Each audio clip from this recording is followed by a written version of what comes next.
Media estate kwetuli amanya enze mwesigwa mkomyone Odwin Subuga senior Mr. Fly on the Wall Mr. Fantastic Liverpool yanyumye doninze Liverpool Odwin buza kwa media estate the champion not in waiting champion zakumakiriza mwena Sunday tugenda kubinkana mu Anfield kuga tugenda muntu jjo feza festa ku Sunday musamba Spurs tusamba Spurs mu Anfield how fitting tugenda mu Anfield so twamaze de ekintu kyaffe tutaka kunoka mukoka but like gawe badde gamba season yonna nti kibadde kya busera kino ekintu kyayite kinnakubuusa konna so nze sina buzibu bonna between now and paka May kugwako buli kaseera ndolanyanga njana kukolera ndoza mujozi gwa Liverpool ndoza twagala kuwishinga happy birthday titwali wona birthday badde was ku Easter Monday birthday boy twagala okwebaza ateke eze atenga mugenda jaganya chikopo cha mchali yes birthday gift so kati oli mu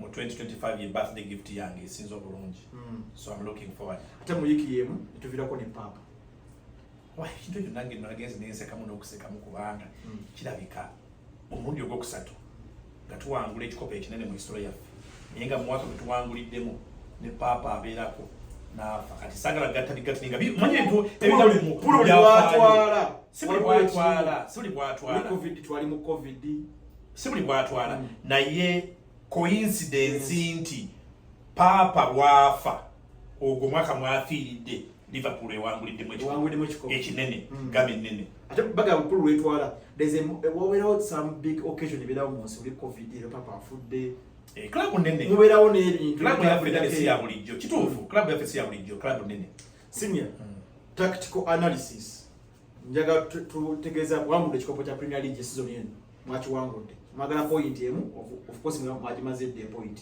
that different bia bale semusanvu njagala otubulire Liverpool ebadde kyanja urochi ebadde nungi etya okulaba munne wangule ekikopo season yenu bangi mumwe mbadde mugamba nti Liverpool egenda kuba ekikopo mu season ebadde esinza okuba ennafu wangude ekikopo mu timu ennafu ennyo so abamu ne bagamba nti undeserving champions kubanga yabadde alaba yekka bamuzibe so ne bakibutalinga down mu ngeri eyo naye njagala kutegeeza mu myaka omusanvu egiyise bwabeerawo most deserving winner of the Premier League mu myaka 10 egiyise it is this season nga Liverpool yekiwangula contrary to what everybody is saying why eno e season eyatandika nga Arsenal ebadde runners up seasons 2 nakati ogwokusatu eberi nakati genda mugenzi waggulu wa Man City kubanga mu seasons 2 ebadde ekola ebituufu okuvuganya nekola ebituufu okuvuganya ogusembyeyo City ekisingo kwenda obubiri bwokka nenga butuufu ddala ebadde ekola bituufu seasons 2 eziwedde ya improve the defense yayo mu seasons 2 Arsenal ebadde esinga defense ennungi mu Premier League ate tagenda okujja seasons 2 ziyasooka nazo ekizu kyalina Arsenal bagikuba emipiira 13 mu season emipiira 15 mu season kyasooka okukola ekyo naaki breaking into half nalekeraawo omuze gwa Arsenal okuluzinga emipiira that's why season ewedde Arsenal yawangula yakuba emipiira last season gyali 5 ate season before that gyali 6 season yeno Arsenal yakakuba emipiira 3 which is part of omulimu gwa Arteta. Now lwaki nkozesa Arsenal as an example nti webanga Arsenal ebadde eyina bingi byekoze okuba nti kati the next best thing is kuwangula kikopo naye ate Liverpool nejja netamuganda buganyi kukiwangula in other words neyiwa amazzi ku mulimu gwa Arsenal gwebadde ekola ogw'okuimprovinga netamuganda buganyi kiwangula naye ate nemukuba bubi nnyo nti bwe tugendera kati mu weekend bwe tuguwangula tujja kwa Arsenal kisinga ko 15 so the next ready champion replacing Arsenal. Liverpool azze n'akiwangula n'amusingako obonero 15 even before the season ends. Kati nze nkulaga Brazil nti kitegeeza nti tiimu esinza okukola omulimu omulungi mu period eno okusinga bulijjo kye mulowooza ebadde Liverpool. But that's beside the point. The point is deservedly ne tutuuse kati tactically obunafu n'amaanyi ga league we gabadde. Arsenal second for 2 seasons, this season semi-finalists mu Champions League. Tekubiddwa mu timu y'amaanyi yonna mu seasons 3. Ekubye record champions wa Champions League this season. Era etuuse mu semi-finals for the first time in 16 years. That is a strong Arsenal team. That is an improved Arsenal team. League yetugenda okuwangula. Man United eri mu kya 14 mu league. Liverpool egisinga obonero 38. Bwe tugoba ku Sunday tujja kuba tugisinga obonero 41. Naye that same Manchester United eri mu Europa League semi-final ekubye abantu bonna beekubye mu Europe mu league endala bonna ebakubye. Tiimu yemu Chelsea bwe twogerera ya mukaaga ali mu conference semi-final ekubye bonna beesanze mu Europe. Aston Villa eri mu kya 7. Aston Villa eviridde mu quarter final. Eno ye season esoose mu myaka 8 kati ngenda kwogera ku myaka eja Pep Guardiola. The first time nti Premier League ene tiimu 5 ezeetabye mu European competitions ne zigenda as far as quarter finals zonna. Quarters za Champions League tubadde mu tiimu 2-3. Semi-finals za Europe. Now that means tiimu zetukompitize nazo season yeno zibadde z'amaanyi. The difference is Liverpool ebadde nnungi nnyo okusinga ku zino nti yo ate tiimu zonna zetwogeddeko ezisize kinene nnyo. To me nkireeta okulaga nti no, are they deserving champions this season? Ogamba nti Pool ebadde nnungi nnyo. Bwetulenga Pool bagamba nti ebadde beneficiary of the circumstances. Abadde blessing in disguise mu wadafunira nti Man City abadde mu binyo season yeno. First of all, their best player Rodri Ballon d'Or winner yafuna injury n'abeere ettale.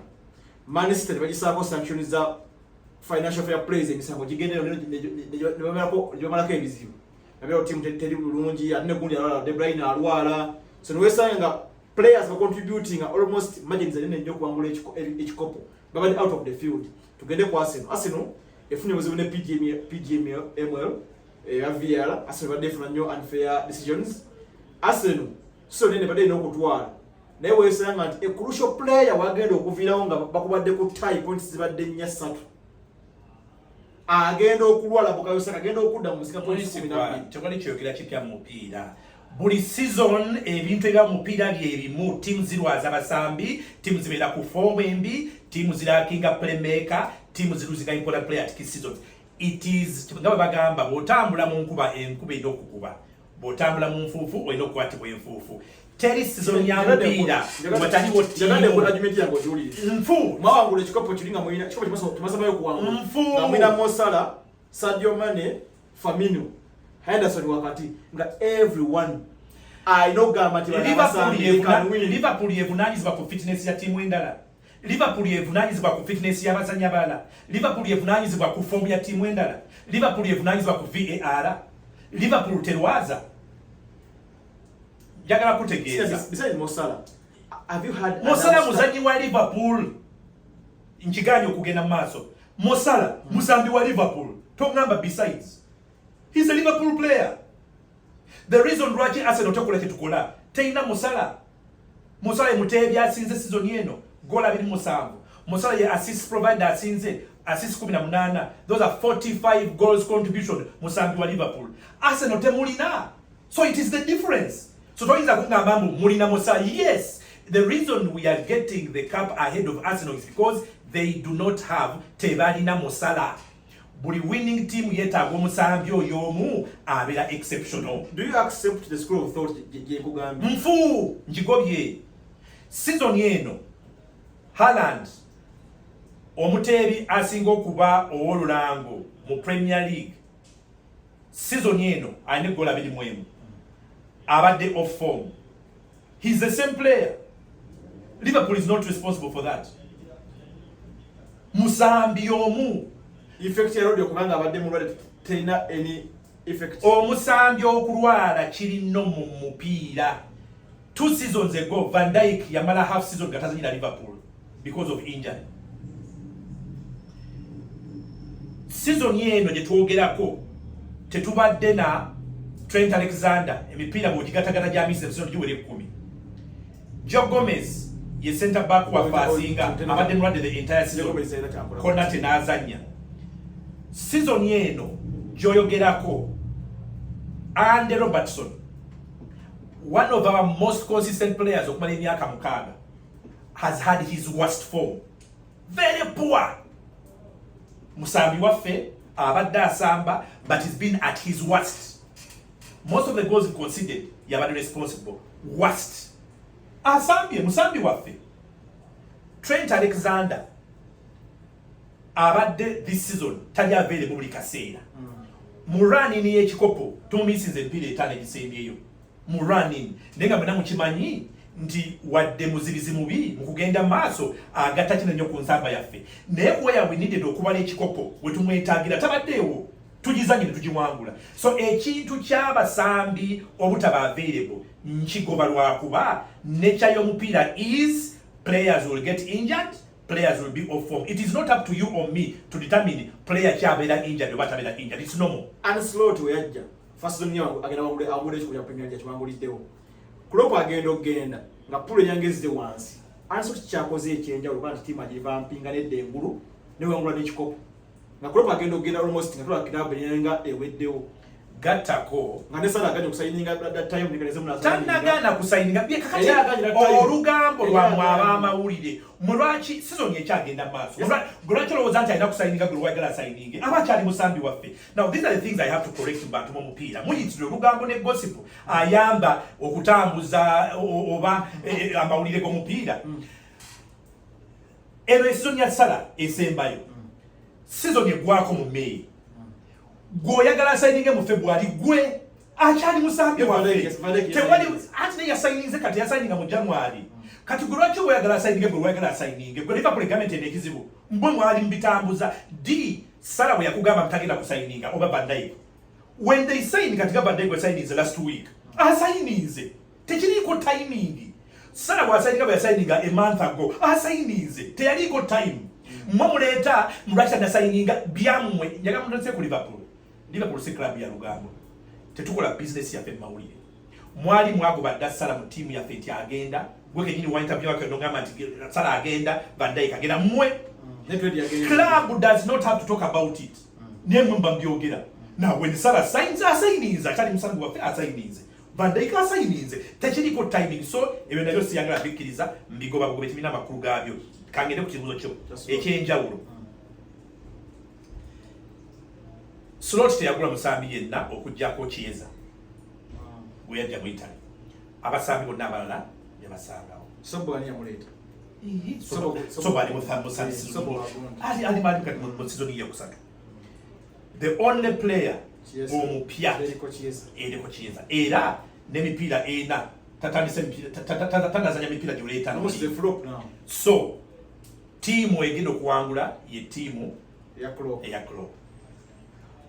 What you don't know, team eno Klopp agenda gitandika okugiteekawo ng'amanyi nti agenda.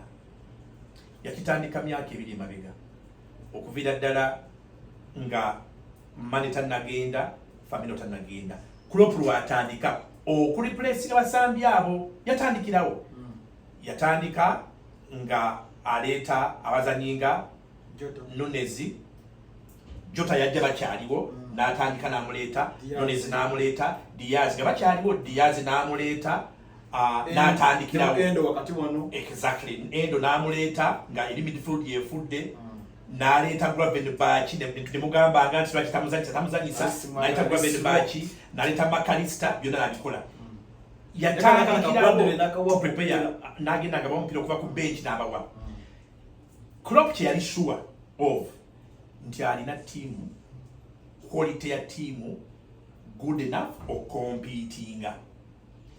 Thankfully, team ya Klopp nga mulimu already abawanguzi b'ebikopo balinamu abadde bawangula all this time nga wali Mo Salah, Andy Robertson, Van Dijk, Trent Alexander, Joe Gomez, Curtis Jones, Harvey Elliott, Alisson. 9 of the players Neka Bradley Kalete. Abasambi mwenda, actually not only, ne number 3. Number 3. Robertson. Deputy watiro kujjanga nga Robertson zanyi.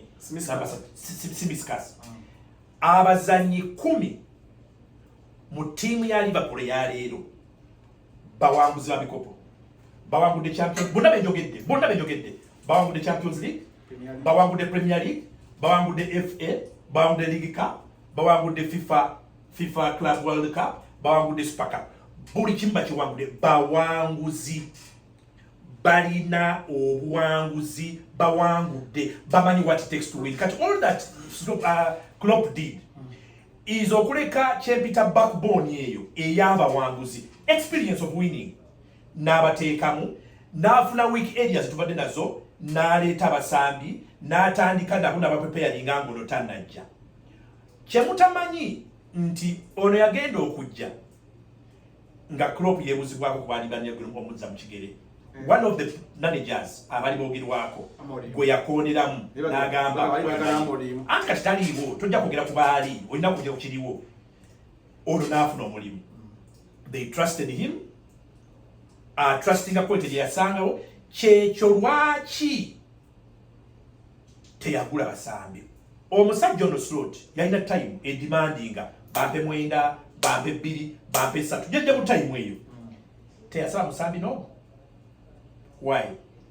Ya trusting quality eriwo gye yasangawo kubanga yali akkiriza mu Klopp. And that is why all he did is to use foundation emutembeddwa ye n'agamba obunafu bwa season ewedde bubadde ki, kanfixingo, and that's where so njegenze okubeera ku mutansi omuyiga obukodyo bwe.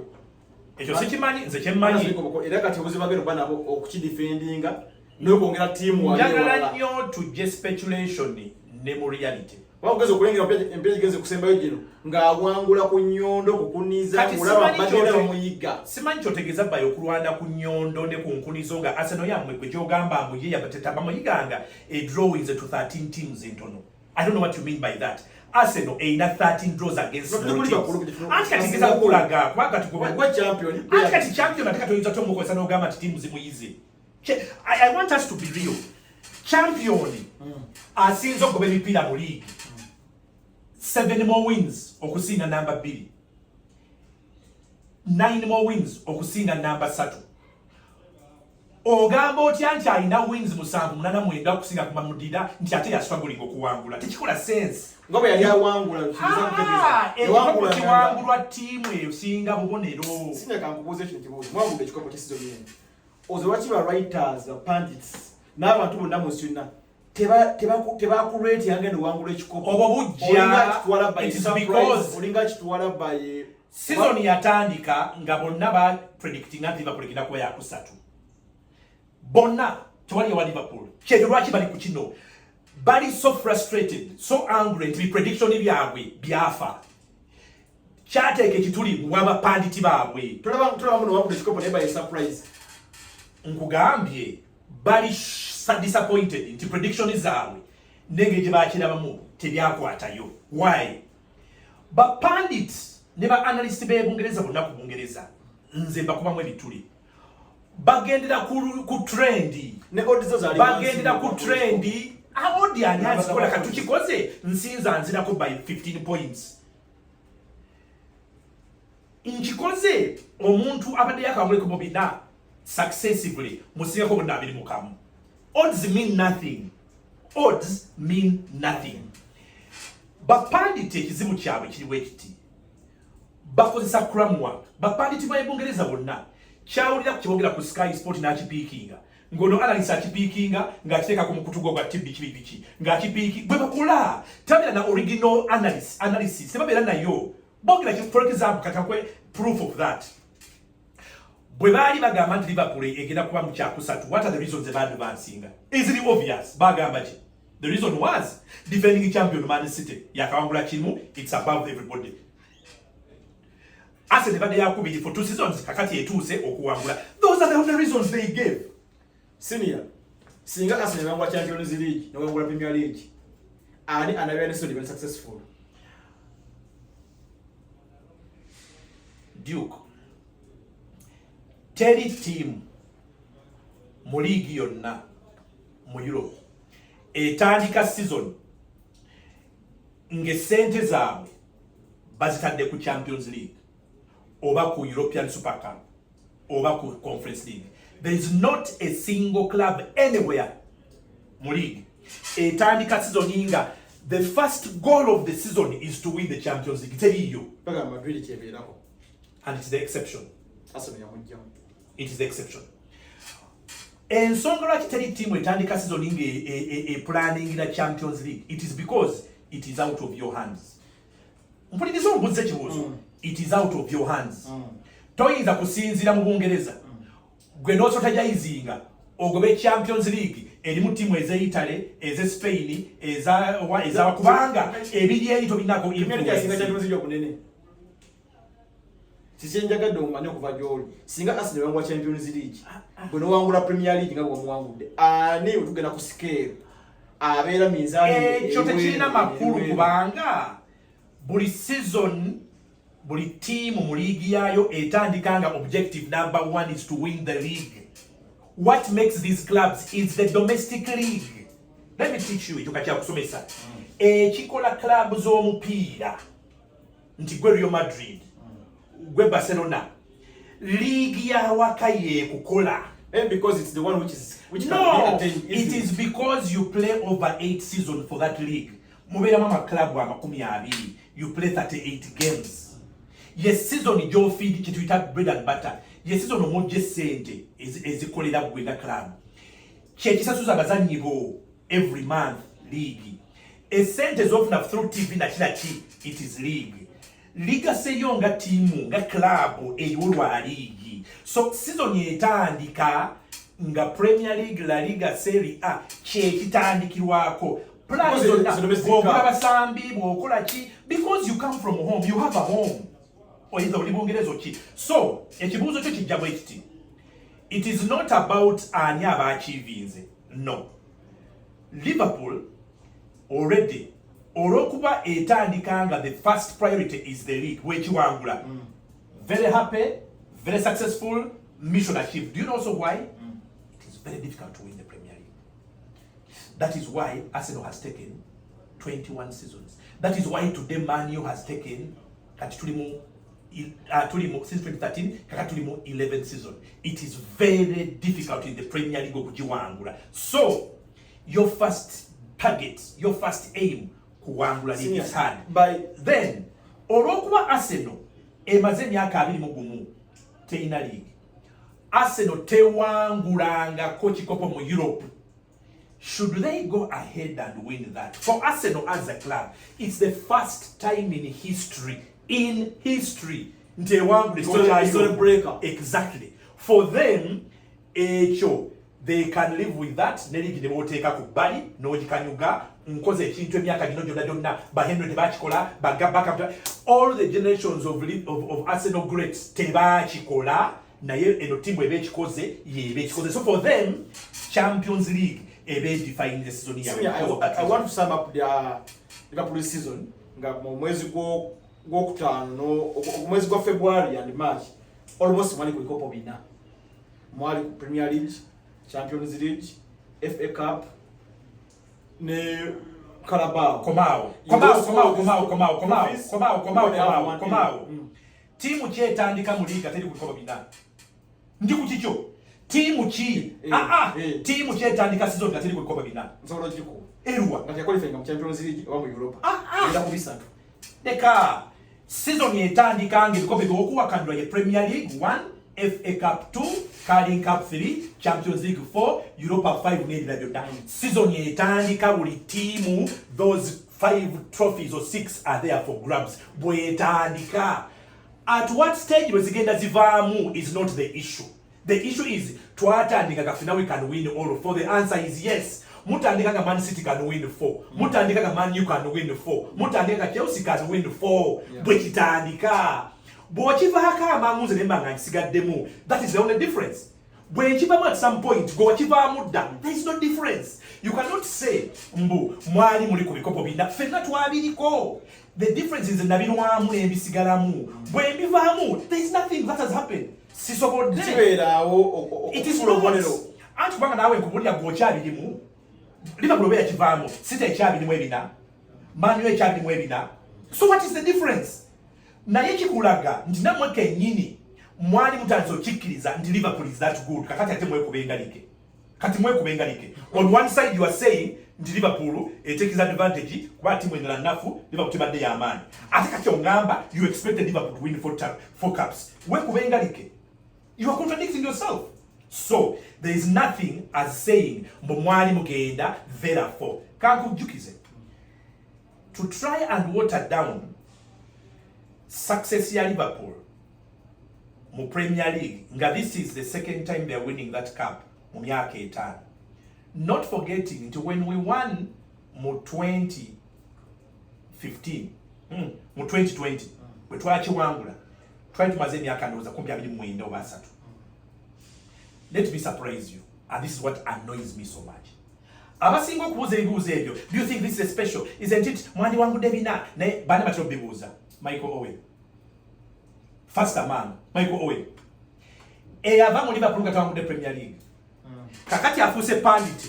Katagezako kugamba nti okuwangula Premier League yokka si kinene nnyo. Nkulaga how bapanditi bemugereze bebatalina substance. Nze tetwaki basangulawo. Owen yamala kaliya ye katawangudde ekikopo kya Liverpool ekya Premier League. Kakati yabuuza oba okuwangula Premier League. Yateeka doubt on how special it is to win the Premier League. Doesn't make sense. Now, Arsenal, bapanditi baabwe abagezako kugamba mbu mwandi wangudde bina si Premier League yokka. Era okwangula Premier League yokka tekiri special. Wetwogenda talina kikopo kyalinawo so far. Njagala kulaba where this analysis comes from. Abakyogerera n'ekimu tebakirina. Bogera alina already mu pocket. Bogera ku already alina ku pocket. Kikulaga nti eno teba analysis. Because it's not analysis. It's not analysis. You know, you would have 1-4. Who would have 1-4? Arsenal wetwogerera. Are they having a successful season or not? We can only know that we might look about how far they will go. But what we need to accept is this, and I'm coming back to your question now. How special is the Liverpool win? Pep Guardiola ali mwaka gwe ogw'omunaana mu Premier League, ogw'omwenda. Mu myaka Pep Guardiola gy'amaze mu Premier League, okuva yatandika okuwangula mu 2017, mu myaka 8 tiimu yokka ebreakinze dominance ye ebadde Liverpool emirundi ebiri. Tewali tiimu ndala yonna eyingiridde mu kkubo lya Pep Guardiola ku kikopo kya Premier League. The only one okuva yakola ki gwe yajja. Kikutegeeza why? Because Arsenal egezezaako twice neremwa to break. Njagala ojjukire Guardiola ekyo akikonfesinga akizidinganya emirundi mingi Guardiola. Batera omubuuza nti bukyobeerawo tiimu ki eyakasinga okuwa obuzibu gy'osinga okutya in your entire career? Tiimu ki gy'osinga okuwa respect in terms of competition for a league title? Guardiola akyogedde emirundi mingi n'agamba bukyambeerawo, I've never faced competition nga gye nfeesinze ne Liverpool myaka gye maze mu Premier League for the championship. Ateekamu ne gye yamala ng'ali mu Real Madrid, ateekamu ne gye yamanya ng'ali mu Bayern Munich. Nti nze bannange mu tiimu empadde obuzibu n'empa Real competition, it has been Liverpool. Nkugamba ki? Liverpool sijja kwogera ku bya pedigree nti kalya naki. Mu myaka gino mu myaka 5 since Klopp came, the last 5 years of Liverpool's time, ye team toe to toe against any Man City, player by player, result by result, competitiveness. So it cannot be a surprise nti mu period yemweyo era Liverpool yezeemu okuwangula ekikopo. Ndi ku logic gye wambuuzizza tuliyo by accident. Twamaze gava gye tuvudde to replacing Arsenal. Ndi ku ekyo twavudde gye tuvudde ne tujjawo Arsenal ebadde etuuse. Nkulaga no. Liverpool ye team ebadde working for what they are achieving this season. Kubanga mu myaka 5 it is their second trophy. Nene competitiveness ye team pushes Man City to the limit. And lastly, ntimu team ya Liverpool wamwe chikopo today ina 10 players who have been winning over the last 6 years. Obi nsobuka senior njagala mpere obaka abagizi bali ku media estate. Abagizi bali Liverpool. Mulekerawo okuwuliriza bapanditi b'Ebungereza. Mulekerawo okusoma bino bimusoma ku internet ng'olina kyo opinion kyaleeta namwe mukya-advancing. These guys are not analysts. Tebakozesa bwongo. Bali mu popularity. Kyawulira abantu kye bagamba kiboogera. Nze nkuwadde bwino. Season eno England Premier League badde team 5 ezikompitize mu Europe. Team zonna ziri ku semi-final za Europe. Atalimu Liverpool, PSG eyajijjamu eri ku semi-final. Atalimu Liverpool ye champion wa league. This season Premier League has had 5 very strong teams. Kyekugamba Man City atalimu Europe nga bana bamusinze okuwa performinga mu Europe ate nga yali waka ku table as we speak. Man City yakusatu esinze Man United ali mu semi-final, esinze Chelsea ali mu semi-final, esinze Aston Villa agenda quarter final. What am I saying? This season what we've had in Premier League is 5 very strong teams. Zonda zemwogerako ezo. Liverpool ejiddako egisinga ku 15 wa league. That is how good Liverpool have been this season. Deserved winners? I am telling you, every season buli club etandikanga ekigendero ekisooka kuwangula league. Kyekirwaki Arsenal badde yakubiri 2 successive seasons. Unfortunately, we never gave them that chance. Nothing happens in Premier League by chance. Sunday, Spurs ekyala Anfield. Omujozo gwagenda kutandise dda. Guno gwe nyamba leero likana kugenda kukyusa paka Sunday. Oh, so Liverpool will never walk alone. We sign out.